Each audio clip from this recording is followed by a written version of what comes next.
संगीत संत कथा कथाकार रामायणाचार्य हभप साध्वी सोनाली दीदी करपे, समस्त ग्रामस्थ पांगरी, तालुका सिन्नर, जिल्हा नाशिक।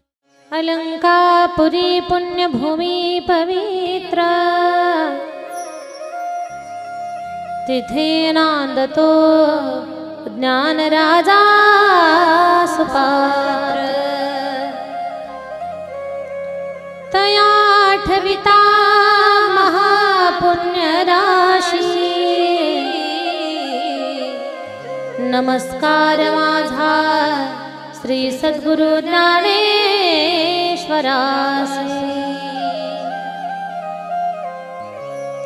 पुंडलिक वरदा हरि विठ्ठल, श्री ज्ञानदेव तुकाराम, पंढरनाथ भगवान की जय, माऊली ज्ञानेश्वर महाराज की जय, जगद्गुरु तुकाराम महाराज की जय, संत ब्रह्म एकनाथ महाराज की जय, सद्गुरु श्री कल्याण स्वामी महाराज की जय, हरि बाबा महाराज की जय, माधवनाथ महाराज की जय, स्वामी समर्थ महाराज की जय, साईनाथ महाराज की जय, काशी विश्वेश्वर भगवान की जय, पवन सुत हनुमान की जय, बोलो रे भाई सब संतन की जय हो।